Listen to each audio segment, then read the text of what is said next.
नमस्कार, मैं डॉक्टर रजनीश कुमार आप सभी का एक बार फिर से हार्दिक स्वागत करता हूं। आज की वीडियो लेक्चर में हम बात करेंगे भ्रमर गीत सार के ऊपर, जो कि यूजीसी नेट के पाठ्यक्रम में यूनिट 5 के अंतर्गत आप सभी को पढ़ना है। इसके अतिरिक्त आप अलग अलग परीक्षाओं के पाठ्यक्रमों में भी भ्रमर गीत सार को देखे होंगे। तो यूजीसी नेट की बात करें तो पद संख्या 21 से लेकर 70 तक हमें पढ़ना है। ये पिछले साल के क्वेश्चन पेपर को आप देखेंगे तो यहाँ से सवाल पूछे गए।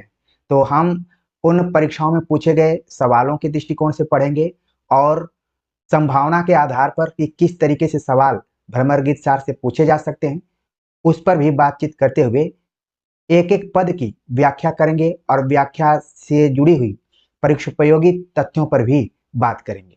तो चलते हैं सीधे हम भ्रमर गीत सार पर चर्चा करते हैं। पदों की व्याख्या से पहले हमें आचार्य रामचंद्र शुक्ल का हिंदी साहित्य का इतिहास के अंतर्गत शुक्ल जी ने भ्रमर गीत सार को किस दृष्टिकोण से देखा है, उसके बारे में क्या लिखा है। अपनी पुस्तक में लिखते हैं कि सूर सागर का सबसे मर्मस्पर्शी और वाग्वैदग्ध्यपूर्ण अंश भ्रमर गीत है, जिसमें गोपियों की वचन वक्रता अत्यंत मनोहारिणी है। ऐसा सुंदर उपालंभ काव्य और कहीं नहीं मिलता। उद्धव तो अपने निर्गुण ब्रह्म ज्ञान और योग कथा द्वारा गोपियों को प्रेम से विरत करना चाहते हैं और गोपियां उन्हें कभी पेट भर बनाती हैं, कभी उनसे अपनी विवशता और दीनता का निवेदन करती हैं।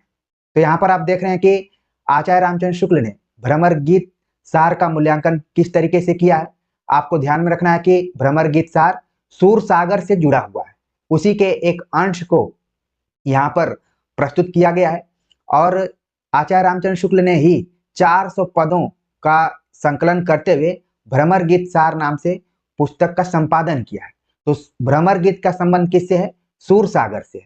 और उसके बारे में क्या लिखा उन्होंने कि मर्म स्पर्शी और वाग्वैदग्ध्यपूर्ण अंश है, यानी कि विशेष तौर पर आप देखेंगे कि दिल को छूने वाला है और साथ में किस तरीके से संवादों में वाक चातुर्य का यहाँ पर प्रदर्शन सूरदास ने किया है, उसको भी आप देख सकते हैं। और शुक्ल जी ने लिखा कि भ्रमर गीत में गोपियों की वचन वक्रता, यानी कि कहने की जो शैली है, तर्क वितर्क करने की जो शैली है, उसको हम वचन वक्रता कह सकते हैं, अत्यंत मनोहारिणी है, जो कि मन को हरने वाली है।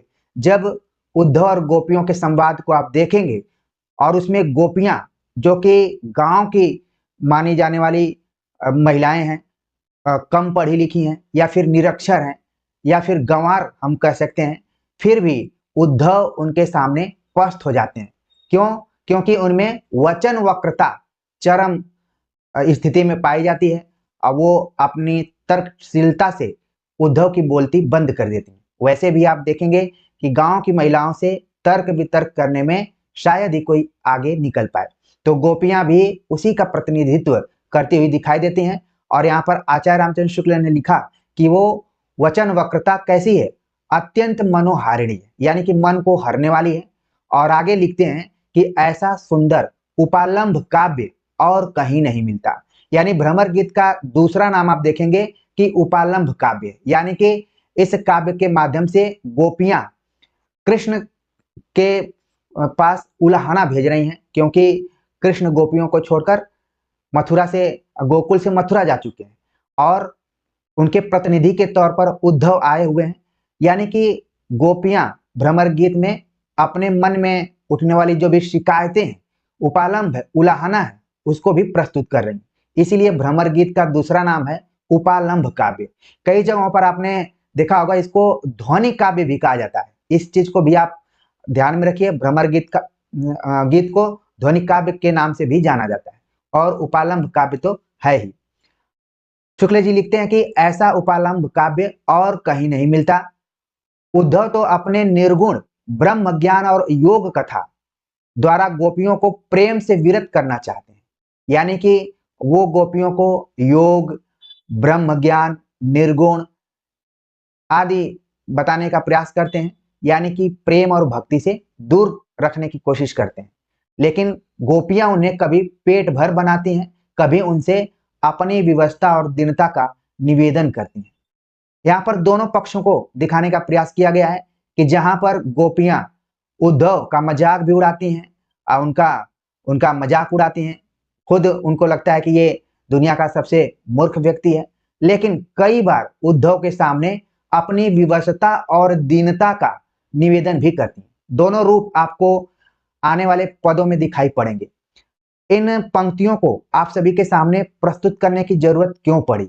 इसलिए पड़ी कि हो सकता है कि भ्रमर गीत सार के पदों की व्याख्या से सवाल तो आए ही, कहीं आचार्य रामचंद्र शुक्ल के विचारों से रिलेटेड क्वेश्चन न आ जाए, क्योंकि पिछले साल के क्वेश्चन पेपर को आप देखेंगे तो एक एक वाक्य को विकल्प के तौर पर प्रश्न में पूछा गया है। तो उम्मीद है कि जो हमने वक्त यहाँ पर दिया है, आप भ्रमर गीत और गोपियां, उद्धव, संवाद, निर्गुण ब्रह्म, इन सारी चीजों को अच्छे से अपने दिमाग में रखना शुरू कर दिए होंगे। आगे इसी में आचार्य रामचंद्र शुक्ल लिखते हैं कि इस भ्रमर गीत का महत्व एक बात से और बढ़ गया है। भक्त शिरोमणि सूर ने इसमें सगुणोपासना का निरूपण बड़े ही मार्मिक ढंग से किया है। आप जब भ्रमर गीत पढ़ेंगे तो उसमें निर्गुण और सगुण के बीच में द्वंद्व भी दिखाई पड़ेगा। जहां उद्धव निर्गुण का प्रतिनिधित्व कर रहे हैं, वहीं गोपियां जो हैं वो सगुण का प्रतिनिधित्व कर रही हैं। यानी एक तरफ ज्ञान और योग की बात की गई है, दूसरे तरफ प्रेम और भक्ति की बात की गई है। अगर आपने श्रद्धा भक्ति निबंध इन्हीं आचार्य रामचंद्र शुक्ल का निबंध पढ़े होंगे तो आपके दिमाग में तुरंत आ जाएगा कि प्रेम क्या है, भक्ति क्या है, श्रद्धा क्या है। उन्होंने बड़ा ही सूक्ष्म अंतर किया हुआ है और हमने भी अपने वीडियो लेक्चर में, पहले के वीडियो लेक्चर में श्रद्धा भक्ति पर चर्चा की हुई है। आपको समय मिले तो जरूर जाकर देखिए। यहाँ पर आचार्य रामचंद्र शुक्ल ने भ्रमर गीत के माध्यम से यह बताने का प्रयास किया है कि भक्त शिरोमणि, एक चीज आप यहाँ पर ध्यान दीजिए कि सूर पर इतना खुश हैं आचार्य रामचंद्र शुक्ल कि उनके नाम के पहले एक विशेषण का प्रयोग कर रहे हैं कि भक्त शिरोमणि सूर ने इसमें सगुणोपासना का निरूपण बड़े मार्मिक ढंग से किया, हृदय की अनुभूति के आधार पर, तर्क पद्धति पर नहीं किया। सगुण निर्गुण का यह प्रसंग सूर अपनी ओर से लाए हैं। यह भी सवाल पूछा जा सकता है कि यह सूरदास की कल्पना है, जो भी भ्रमर गीत का अंश आया हुआ है। आगे पता चलेगा कि कैसे कल्पना है, जिससे संवाद में बहुत रोचकता आ गई है। भागवत में यह प्रसंग नहीं है। जैसा कि आप जान रहे हैं कि सूर सागर का जो आधार है भागवत का 10वां स्कंद है और भ्रमर गीत उसी का अंश है। उसमें भ्रमर गीत के बारे में कोई चर्चा नहीं की गई है भागवत में, लेकिन सूरदास ने अपनी कल्पना के माध्यम से भ्रमर गीत को यहाँ पर प्रस्तुत किया है और बहुत ही रोचक तरीके से प्रस्तुत किया है। कारण इसका यह है कि सूर के समय में निर्गुण संत संप्रदाय की बातें जोर शोर से चल रही थी। इसी से उपयुक्त स्थल देखकर सूर ने इस प्रसंग का समावेश कर दिया।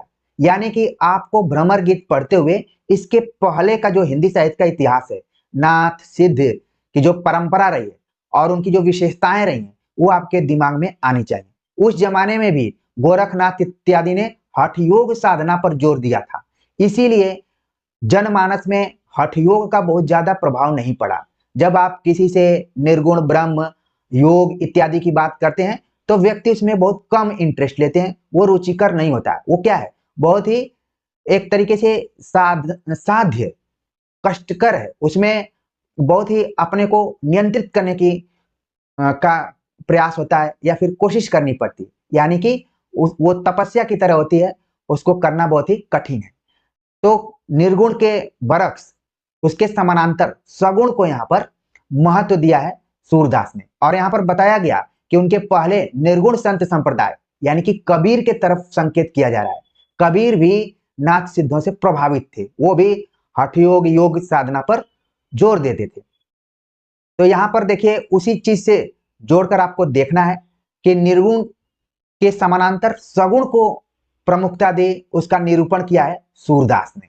हालांकि हमने सूरदास के बारे में पढ़ा कि जन्म से अंधे थे, ये थे वो थे, लेकिन अपने समय में क्या चल रहा है, जैसे वर्तमान समय में अलग परिस्थितियां हैं, लेकिन सूरदास का जो समय था उस समय निर्गुण सगुण इत्यादि की बात चल रही थी। आजकल तो धर्म निरपेक्षता की बात चल रही है, उसमें बहुत ज्यादा हम अंदर नहीं जाएंगे, लेकिन समय क्या है, अलग है। आगे भ्रमर गीत पर ही एक अन्य विद्वान हैं, उन्होंने भी बड़ी ही गंभीरता से चर्चा की।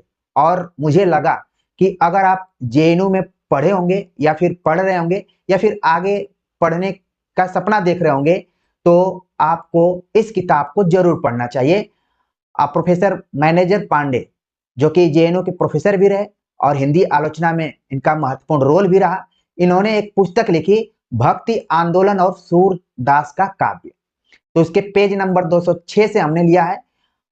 भ्रमर गीत पर चर्चा करते हुए मैनेजर पांडे लिखते हैं कि भ्रमर गीत में भ्रमर के 3 रूप दिखाई पड़ते हैं। आपको तब और क्लियर होगा जब हम पदों की व्याख्या करेंगे। अभी आप अपने दिमाग में छोटी छोटी बातों को रखिए, जिससे कि व्याख्या करने में आपको आनंद आएगा, पढ़ने में भी आनंद आएगा। मैनेजर पांडे ने क्या लिखा? भ्रमर गीत में भ्रमर के 3 रूप दिखाई पड़ते हैं। कौन कौन से? कृष्ण का प्रतीक, उद्धव का प्रतीक, स्वतंत्र अस्तित्व। गोपियां भ्रमर के सहारे कभी कृष्ण पर व्यंग करती हैं और कभी उद्धव पर।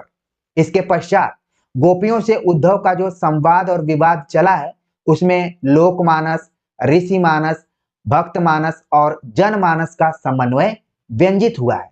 इसीलिए सूरदास के भ्रमर गीत में अनायास ही साहित्यिक, सामाजिक, सांस्कृतिक, आध्यात्मिक, दार्शनिक और मनोवैज्ञानिक पक्षों का समन्वय हुआ है। तो ये तो विचार रहे प्रोफेसर मैनेजर पांडे के। तो प्रिय विद्यार्थियों, हमने व्याख्या से पहले आचार्य रामचंद्र शुक्ल और मैनेजर पांडे के बहाने भ्रमर गीत सार के आने वाले पदों के बारे में एक सूत्र तो आप लोगों को दे ही दिया है। अब चलते हैं, सीधे बात करते हैं हम कुछ पदों के ऊपर, जिसमें कि पहला पद आप देख रहे हैं कि पद संख्या यहाँ पर 21 दिया गया है, जो कि आपके सिलेबस में। अगर आपने जून 2024 के कैंसिल वाले पेपर को देखा होगा, तो वहां पर भ्रमर गीत के रागों पर आधारित प्रश्न पूछे गए थे और हम भी कभी पढ़ते थे तो लगता था कि सवाल बन सकता है, लेकिन जब प्रश्न पूछ दिया जाता है तो संभावना और बढ़ जाती है। तो पहले हमें ध्यान में रखना है कि जो पद संख्या 21 है वो राग केदार में लिखी गई है, यानी कि सूरदास को रागों का भी बड़ा ज्ञान था। भले वो जन्म से अंधे थे, इस चीज को लेकर विवाद है क्या है, लेकिन अगर हम उनके रचना कर्म को देखें तो सूरदास रागों के मर्मज्ञ कवि दिखाई पड़ेंगे जब आप भ्रमर गीत सार पढ़ेंगे। तो पहला पद यहाँ पर है राग केदार में लिखा गया है। अब आपके मन में आ रहा होगा कि राग केदार आखिरकार क्या है। तो आपको मैं बता दूं कि इस वीडियो लेक्चर के पहले ही हमने भ्रमर गीत में आए हुए रागों के ऊपर एक वीडियो बनाया हुआ था, जिसका कि लिंक हम नीचे डिस्क्रिप्शन बॉक्स में दे देंगे, कमेंट्स बॉक्स में भी कर देंगे। आप समय निकालकर वहां पर जरूर देखिएगा, तो आपको विस्तार से पता चल जाएगा कि इन रागों का मतलब क्या है। फिर भी आपकी सहूलियत के लिए मैं बता दूं कि राग केदार, यहाँ पर केदार शब्द लगा हुआ है, जो कि शिव का एक तरीके से पर्यायवाची है। तो शिव को यानी कि शंकर भगवान को ध्यान में रखते हुए इस राग को गाया जाता है और ऐसा माना जाता है कि रात के दूसरे पहर से इस राग को गाया जाता है और ये शास्त्रीय संगीत के अंतर्गत आता है। और हमने रागों वाले वीडियो में कहा था कि आजकल हम लोग जितना पाश्चात्य या फिर हॉलीवुड बॉलीवुड के संगीत को ध्यान देते हैं, उतना शास्त्रीय संगीत पर नहीं ध्यान देते हैं, इसलिए हम थोड़ा उसे कटे से हुए। लेकिन परीक्षाओं की तैयारी कर रहे हैं तो हमारा दायित्व तो बनता है कि थोड़ा बहुत जानकारी रखें। तो आपको बस शब्द के अर्थ से ही पता कर लेना है कि केदार शिव से जुड़ा हुआ है, तो ये शिव के याद में और रात के दूसरे पहर में गाया जाता है। पद कुछ इस प्रकार है, जिसको कि हम देखते हैं कि गोकुल सभय गोपाल उपासी, जोग अंग साधत जे उधव ते, सब बसत ईसपुर काशी। यद्यपि हरि हम तजी अनाथ करी, तदपि रहत चरणन रस रासु। अपनी शीतल ताहि न छाड़त, यद्यपि है शशि राहु गरासी। का अपराध जोग लिख पठवत, प्रेम भजन तज करत उदासी। सूरदास ऐसी को बिरहिन, माँ गति मुक्ति तजे गुण राशि। तो आप देख रहे हैं कि जो पद है, इस पद में को पढ़ते हुए आप लोग भी साथ साथ पढ़ते रहे होंगे, और यहाँ पर गोपियों की जो वचन वक्रता है, जो उनकी तर्कशीलता है, जो उनके मन में जो सवाल उठते हैं, वो धीरे धीरे इस पद के माध्यम से आपके सामने आना शुरू हो गए होंगे। उद्धव गोपियों के संवाद के माध्यम से यहाँ पर गोपियां उद्धव को संबोधित करते हुए कहती हैं। ये जो पद है ये एक तरीके से गोपियों की तरफ से। जब उद्धव गोपियों के सामने ज्ञान और योग मार्ग की बात करते हैं, योग साधना की बात करते हैं, तो वो कहती हैं कि गोकुल सबय गोपाल उपासी। गोकुल के जितने लोग हैं सभी लोग कृष्ण की उपासना करने वाले हैं। हे उद्धव, आप जो ज्ञान योग इत्यादि की बात कर रहे हैं उन सब चीजों के बारे में हमें बिल्कुल कोई जानकारी नहीं है। हम लोग तो जितने भी गोकुलवासी हैं सभी कृष्ण की उपासना करते हैं। जोग अंग साधत जे ऊधो ते सब बसत ईसपुर काशी। गोपियों को इतना पता है, वो भले ग्रामीण इलाके से हैं, गंवार हैं, अनपढ़ हैं, लेकिन उनको मालूम है कि ज्ञान और योग की साधना करने वाले गोकुल में नहीं बल्कि महादेव की नगरी काशी में बसते हैं। तो काशी यानी कि वाराणसी की चर्चा यहाँ पर की गई है। गोपियां कहती हैं कि हे उद्धव, गोकुल के जितने लोग हैं सभी कृष्ण की उपासना करते हैं, उनमें अपना दिल लगाते हैं, उनमें प्रेम करते हैं उनसे और भक्ति करते हैं। हमें ज्ञानवान मत दो। जो लोग ज्ञान और योग की बात करते हैं वो लोग काशी में रहते हैं। जोग अंग साधक, जैसा कि मैंने कहा कि योग और ज्ञान ये साधना के अंतर्गत माने जाते हैं, इनको साधा जाता है। जैसे बहुत सारे विद्यार्थी इस वीडियो को स्किप करके चले गए होंगे, उनको लग रहा होगा कि ये क्या बकवास कर रहा है, हम इससे बेहतर दूसरे जगह पढ़ लिए होते। लेकिन जो विद्यार्थी अपने को साध रहे होंगे, अपने को मांझ रहे होंगे, उनको लग रहा होगा कि असली तो अभी आगे है, वो रुके होंगे। तो देखिए ये क्या एक तरीके से साधना है। आप लोग जो यहाँ पर जुड़े हुए हैं वो ज्ञान और योग के अंतर्गत ही है। बाद में धीरे धीरे लगाव हो जाए शिक्षक से वो अलग बात है। तो गोपियों ने कहा कि जोग अंग की जो साधना करते हैं वो उद्धव, आपको पता है कि महादेव की नगरी काशी में रहते हैं। हमें मत बताओ कि आप लोग ज्ञान और योग मार्ग को अपनाएं। आगे गोपियां कहती हैं, निराश होकर कहती हैं कि यद्यपि हरि हम तजी अनाथ करी। कितनी बड़ी बात करें कि हम लोग तो कृष्ण की उपासना कर रहे हैं, उनकी यादों में खोए हुए हैं, लेकिन हालांकि हरि यानी कि कृष्ण हम तजी हमें छोड़कर अनाथ कर चुके हैं। अनाथ किसको कहा जाता है? जिसका कोई नाथ न हो, स्वामी न हो। ठीक है, उसमें अ उपसर्ग यहां पर लग गया तो अनाथ हो गया, यानी कि जिसका कोई देखभाल करने वाला न हो।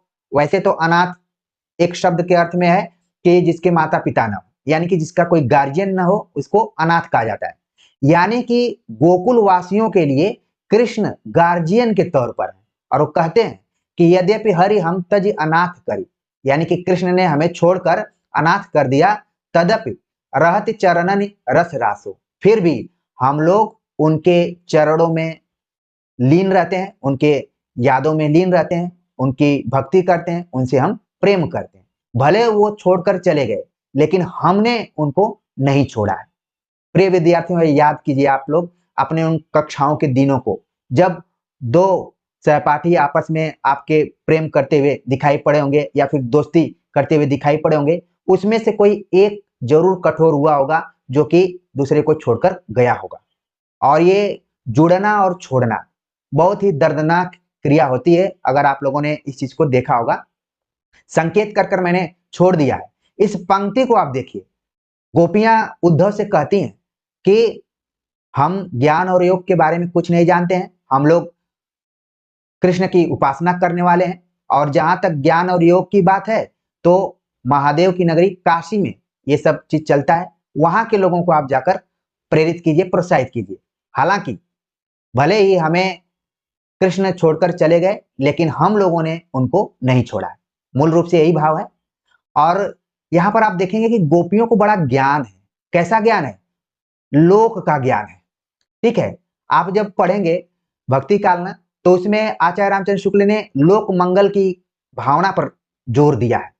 न सिर्फ तुलसीदास ने लोक मंगल की बात की है, बल्कि यहाँ पर आप देखेंगे कि सूरदास को भी लोक का ज्ञान है। गोपियों के माध्यम से वो बतलाना चाहते हैं, कहते हैं कि अपनी शीतल ताही न छाड़त यद्यपि है शशि राहु गरासी।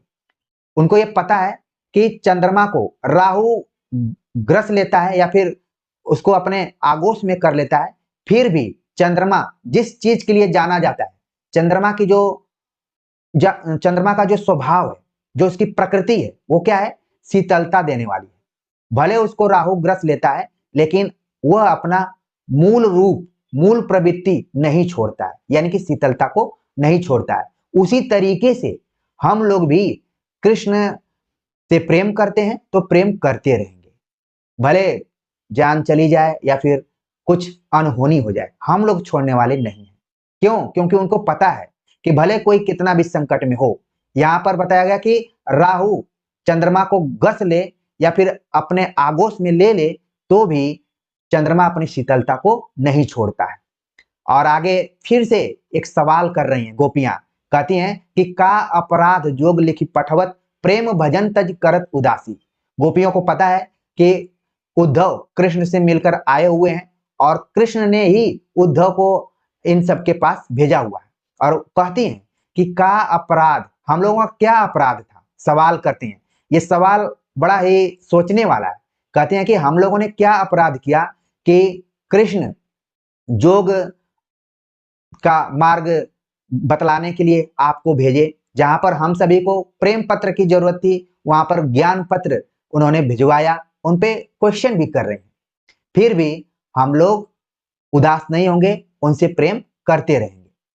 और क्या है कि सूरदास ऐसी को विरहीन मां गति मुक्ति तजे गुण राशि। यहां पर देखिए सवाल हो रहा है, कहती हैं कि हम लोग उस तरीके के विरहिणी हैं जिनके पास संपूर्ण कलाओं से युक्त कृष्ण है, तो उन्हें मोती, अन्य मोती की क्या जरूरत है? उनके पास जब कृष्ण ही है तो उनको भुलवाने वाली कोई चीज क्यों जरूरी है? उनको कोई भुलवा नहीं सकता है, उनको कोई कृष्ण से अलग नहीं कर सकता है। तो देखिए हर पद की व्याख्या अलग अलग ढंग से लोग बताते हैं, लेकिन मेरी कोशिश थी कि मैं व्यवहारिक तरीके से आपसे बात करूं कि एक तरफ उद्धव खड़ा है, दूसरे तरफ गोपियां हैं।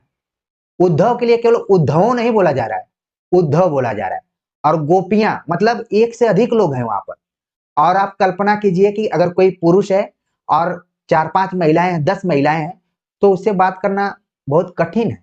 यहाँ पर भी वही दृश्य है कि अभी उद्धव ज्ञान योग की बात किए ही कि तब तक गोपियां एकदम अपने तर्क बाण को छोड़ना शुरू कर दी, और उन्होंने कहा भी कि गोकुल के लोगों को मत सिखाइए, वो लोग कृष्ण की उपासना करते हैं। योग, अष्टांग योग इत्यादि की चर्चा महादेव की नगरी काशी में होती है, वहीं के लोग ठीक है।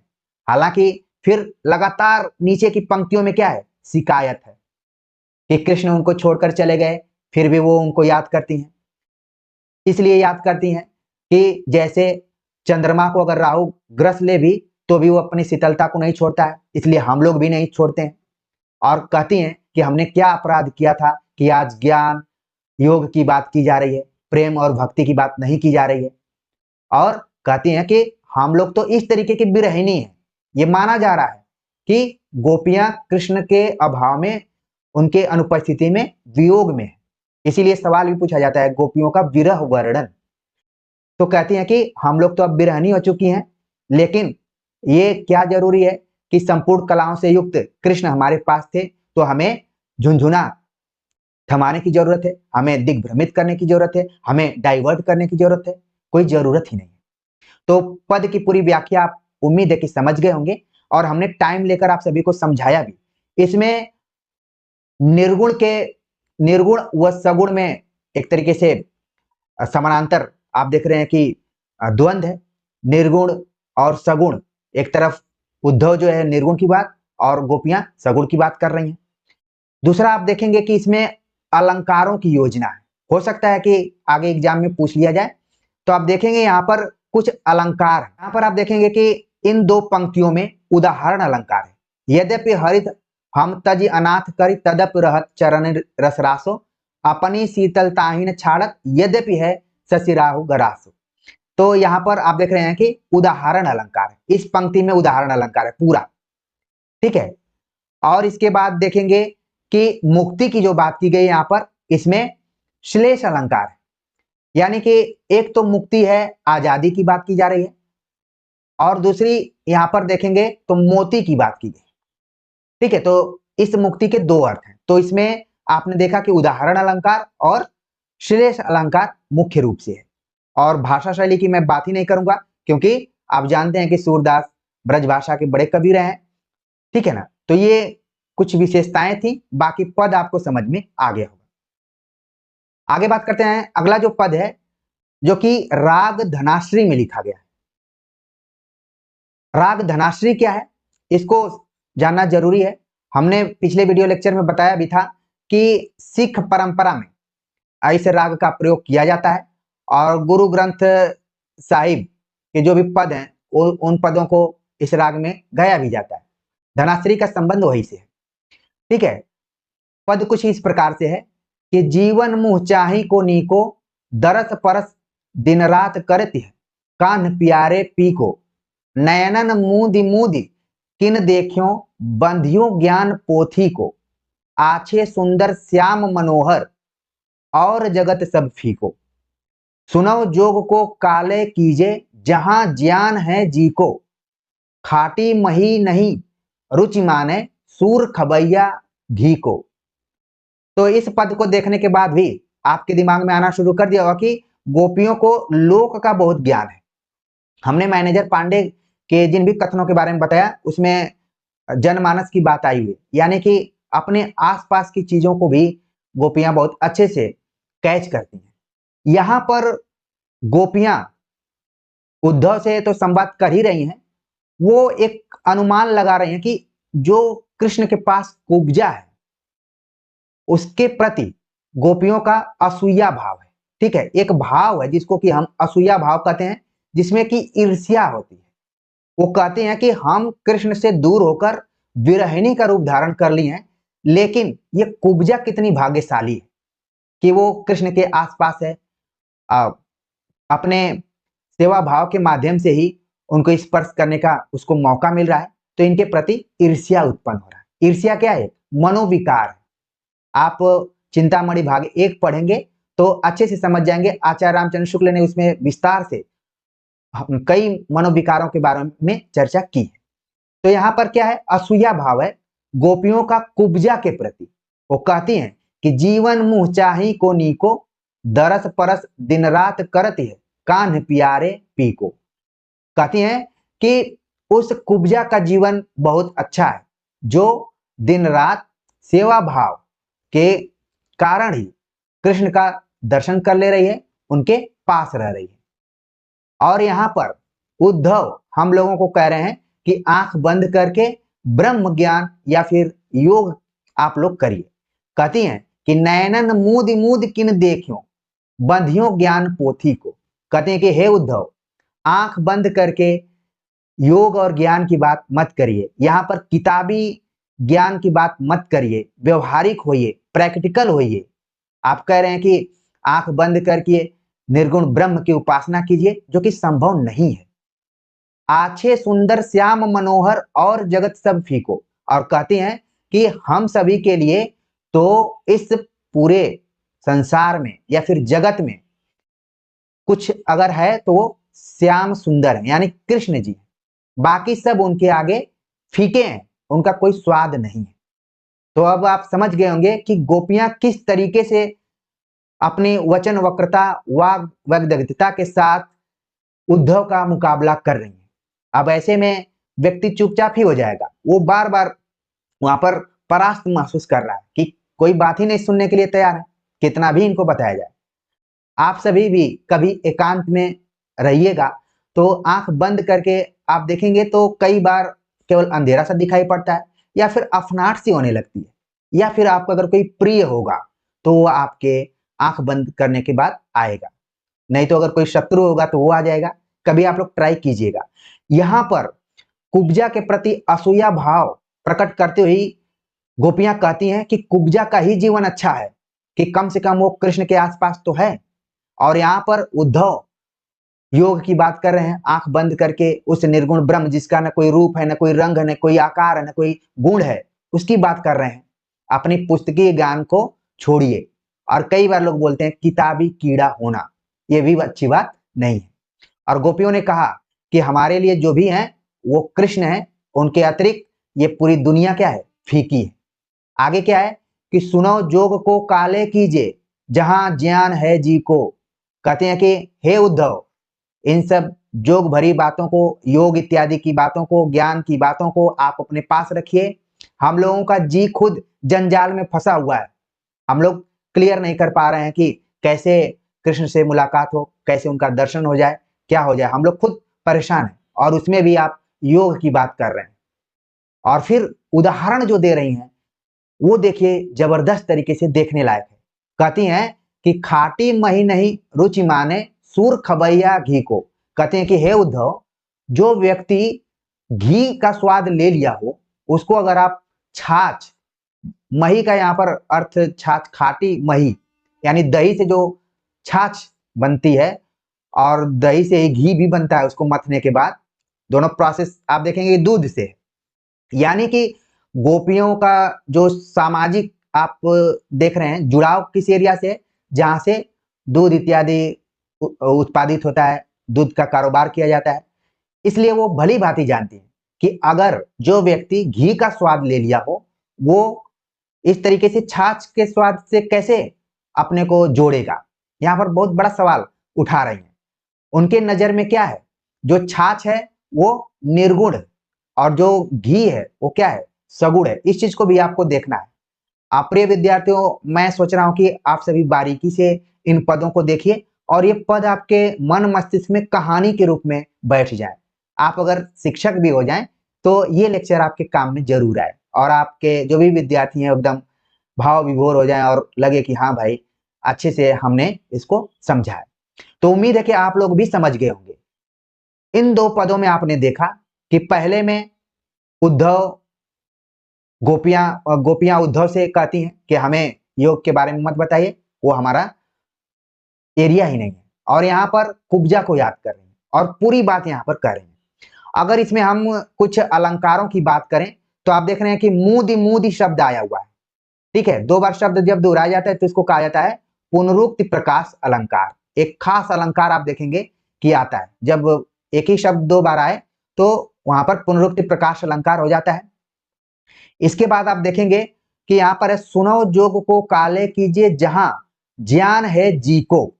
ठीक है, इसमें आ गया है वक्रोक्ति अलंकार। जिस वचन वक्रता की तरफ आचार्य रामचंद्र शुक्ल ने हम सभी का ध्यान आकर्षित किया है, यही है वक्रता। वो घुमा कर बात कर रही है। और नीचे है कि खाटी मही नहीं रुचि माने सूर खवैया घी को। और जैसा कि मैंने बताया कि यहाँ पर मही और घी एक इसमें निर्गुण यानी ज्ञान का प्रतीक है और दूसरा यहाँ पर प्रेम का प्रतीक है। ठीक है ना। तो इस तरीके से हमने शुरुआत के दो पदों पर आप सभी से चर्चा की। उम्मीद है कि ये पद आपको भली भांति समझ में आ गए होंगे और समझ में आ गया हो कि क्यों आचार्य रामचंद्र शुक्ल और प्रोफेसर मैनेजर पांडे ने भ्रमर गीत सार की व्याख्या इस तरीके से की है। और उन पंक्तियों को भी आप ध्यान में रखेंगे और परीक्षा में अच्छा आप परफॉर्मेंस करेंगे। आगे आप सभी के रुचि के हिसाब से आगे के पदों को हम करेंगे और थोड़ा उसमें फास्ट तरीके से ही करेंगे। तो आप सभी के कमेंट्स का इंतजार रहेगा। मिलते हैं एक नए टॉपिक के साथ, तब तक के लिए नमस्कार।